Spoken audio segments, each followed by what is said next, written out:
Na pomurski sejem prihajajo lov, ribolov in naturo, zagledani v naravo kot dokaz. Da lahko gre tudi za strokovne prireditve z velikim poudarkom na naravi in trajnostnem razvoju.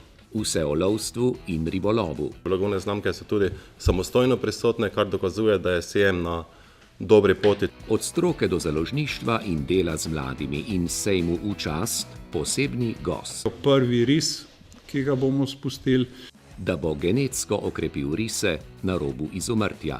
Atraktivni rokači pridejo sami.